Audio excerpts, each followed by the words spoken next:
Well, they deserve it along with many other people who helped them get there. Okay.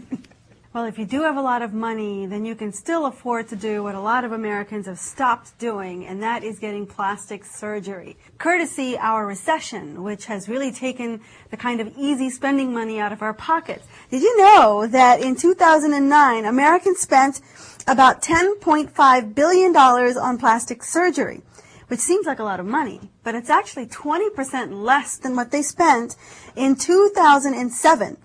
That's a drop that can be attributed to the recession and also of Botox dropping down into a price point that makes it available in most doctor's offices or spas. You know, now you can get a Botox treatment just about anywhere, and that convenience of using Botox has made it a lot cheaper, accessible. And consequently, a lot more Americans are skipping doing the big surgeries, you know, things like liposuction and breast augmentation, which used to be the two biggest surgeries when it came to plastic surgery. Now you're seeing a lot of smaller procedures, things like Botox injections to get rid of frown lines or to fix certain trouble spots on the body, and in a new procedure called the abdominoplasty, which helps you to lose some of that stomach fat. So Americans are just simply adapting what they can afford. They're not getting rid of the plastic surgery. They're just choosing to spend their money more wisely. You know, one thing I read in this article that was very curious to me is that, you know, Americans didn't just give up on those very large surgeries because of a financial reason. According to this article, they also began to view surgery as a solution to their economic woes. Think about this. When you go into a job interview that you know 400 applicants are interviewing for, you got to look your best. So if you have those extra frown lines and other things that make you look old, maybe you won't get that job. So there's a reason why Botox and a couple of these other very smaller scale cosmetic surgeries have taken off, is in part because people actually see them as a way to be more viable in the marketplace. But you know, Argentina has more. They are the capital of the world when it comes to cosmetic surgery. But I want to tell you what has changed. I was reading New York Times the other day.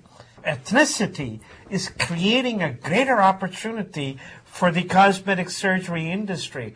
Let me give you an example. For instance, you know the longer lobes means in China that you're rich. So now the Chinese, the young generation, they want longer earlobes because they want that ethnicity. They want their eyes, if it is big, they want them a little narrowed. The Vietnamese, they want their nose a little flattened if it goes up. Ethnicity has created a much bigger market than you and I could even fathom. I wonder if that's just a natural outcome of the homogenization of society everywhere. In other words, you can go to a Starbucks and a Walmart pretty much anywhere in the country and soon anywhere in the world. So you are struggling to find those things that make you special and unique. So all the things we were looking to give up about ourselves a few decades ago, now we want them back. Yes. And one of the things, folks, that we want back is the sales tax on e-commerce. Back in 1980s and 1990s, a law was passed that they will not charge sales tax from these e-commerce companies because most of them don't have any presence in that particular state. They're not brick and mortar businesses. That's right. But they compete with brick and mortar. They did $165 billion worth of commerce for which they did not pay tax. Now, if you take just a meager 5%, that's $80 billion. That can knock off California's red ink and or so many states' red ink. So there is a rumble that no, these companies should not be allowed free sales tax. Of course, every state has a use tax. But how many of us, when we get a book from Amazon or diapers from Amazon, have gone to the counties and say, here's my use tax? Nobody pays that. This is a huge amount of money that's just going out the door, and the brick and mortar people are going out of business, and that is what is putting the state's revenues in the deficit. So this needs to stop. And who does it? States. For instance, Texas. They said, hey, look, Amazon.com, you have a warehouse here, so here is our sales tax bill of $284 million. Please pay. And you know what Amazon does? declare they're going to shut down the Texas facility. They believe Texas is not nice to the business people. These guys are worse than union. They don't want to pay sales tax. Oh, my God.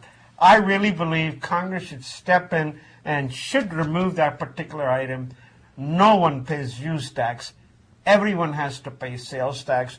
Should be collected at the source. You know, this is going to be a tough sell, Ramesh, because there's a lot of people who believe that what you make available on the Internet should be free of taxes.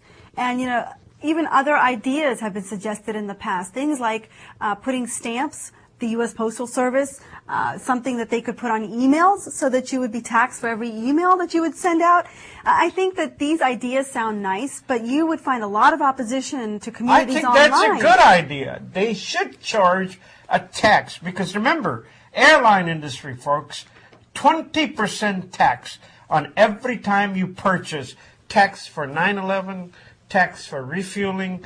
Airline industry is the most taxed. No wonder they don't make any money. Amazon is making money. It's because they're making money on the backs of people who pay sales tax. These guys don't pay sales tax. Not fair.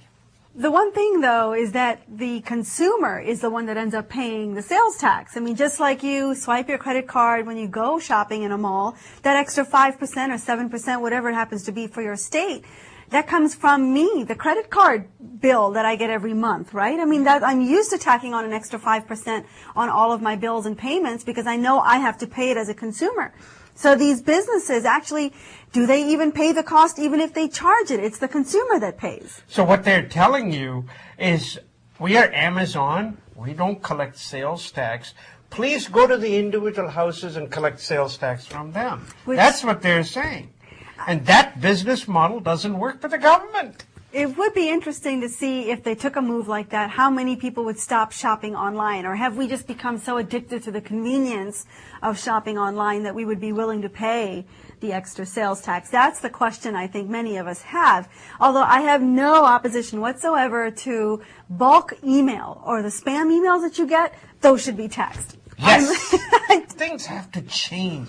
We need to make sure every sale and every email, whether it's spam or real, has some kind of a small little tax.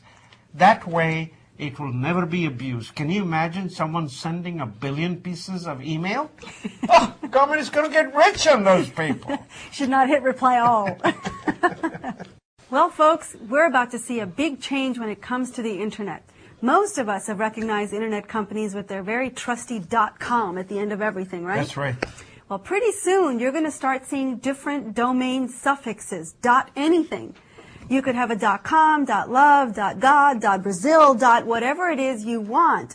And this is because there will be talks happening in the months of March and April from the Internet Corporation for Assigned Names and Numbers, or ICANN, who's decided to open up this space and move away from the few that it had defined, the .com, the .edu, the .org.